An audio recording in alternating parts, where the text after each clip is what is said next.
Hello everyone, today I will be reviewing Schindler's List. So Schindler's List is directed by Steven Spielberg and stars Liam Neeson, Ben Kingsley and Ray Fiennes, and is set during the Holocaust in World War II. Liam Neeson plays Oskar Schindler, and Oskar Schindler is a man who is a businessman and he owns a factory, and he is very interested in making money, Oskar Schindler, so he takes advantage of World War II, and he has lots of Jews working in his factory. Now at the start he's very interested in making money, making a profit and just becoming a very rich man all in general, but then as the film progresses we see his character become more and more affected by what is happening to the Jews during the Holocaust, and he ends up saving the lives of 1,100 Jews, and that's basically the main gist of the film.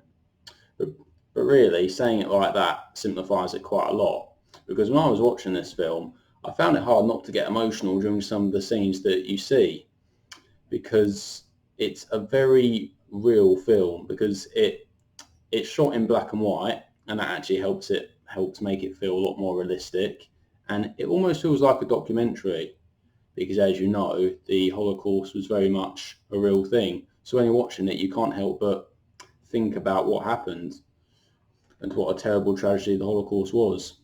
Seriously though, I do think this is a very important film, and it is widely regarded as being one of the best films ever made, and I completely agree with that. I think it's currently number 6 on IMDb's top 250, which is nice to see.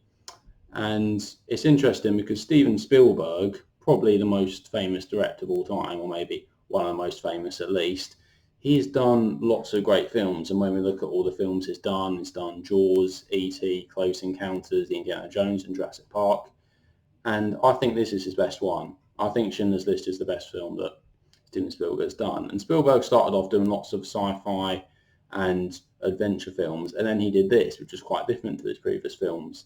And it's this one, which is obviously a very personal film to him because Steven Spielberg is Jewish himself.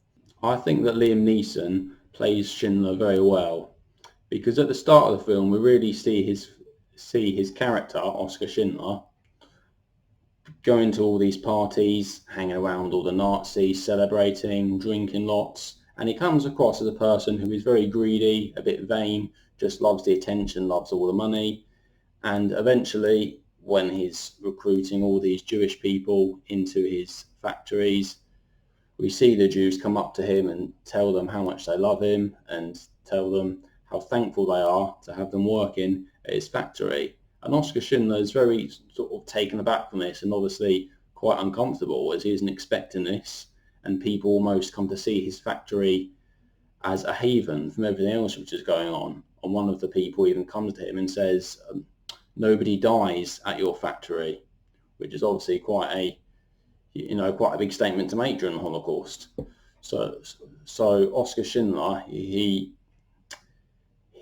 changes a lot during this film. His character, obviously Oskar Schindler was a real person, but we see him change so much that towards the end, his sole purpose, instead of making money for himself, is to save the lives of as many Jews as he can.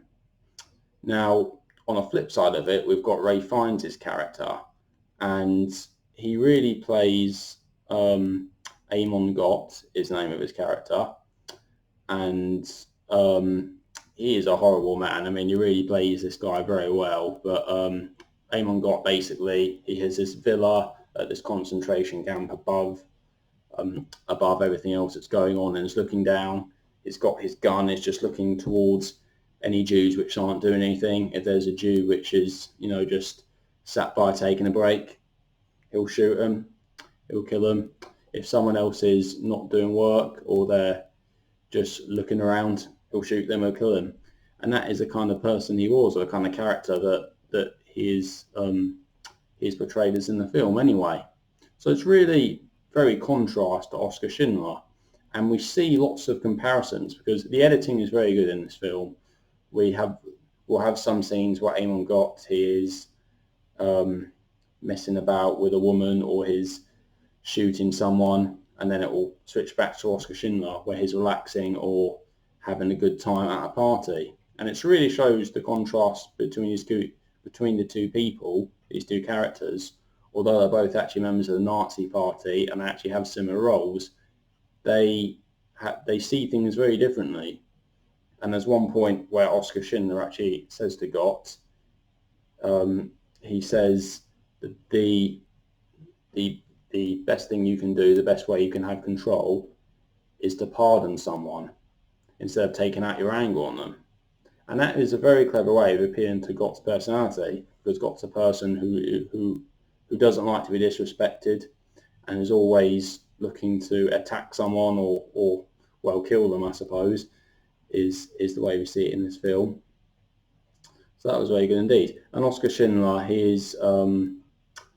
we do see many sides to him in this film. Although he's not necessarily a bad person at the start of the film, he's someone who doesn't seem to particularly care very much about anything except making money. And we see him change towards the end of the film. Now, the music in this film is done by John Williams, and John Williams has done lots of films with Steven Spielberg. He's composed a lot of the music for Steven Spielberg's films. And in this one, the soundtrack is just about right. The score is very well done. It's very, very sad, very low, and it just goes very well with the film, and it almost blends into it. You almost don't notice it's there, but you do notice it because it's so good. But at the same time, it doesn't stand out as being different from anything else. It really flows well with the film. Now, as I mentioned earlier, this film was shot in black and white to help make it seem like a documentary, to help go with the time period that it's set in. And pretty much the whole film is in black and white, except there's this one character who is a girl who wears a red coat. And that's actually very important to the film, because seeing the girl in the red coat is something which Oskar Schindler sees.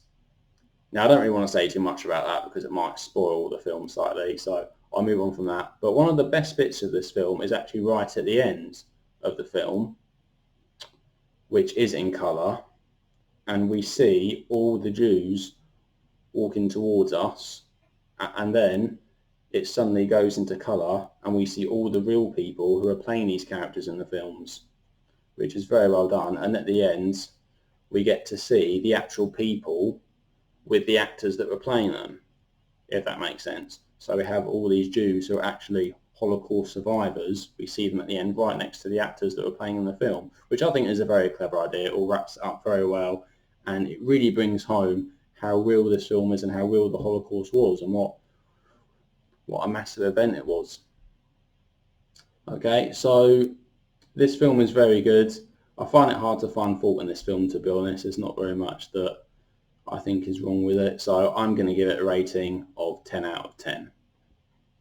So Schindler's List. So there we go, guys. Have you seen it? Did you like it? Did you dislike it? Let me know in the comments below.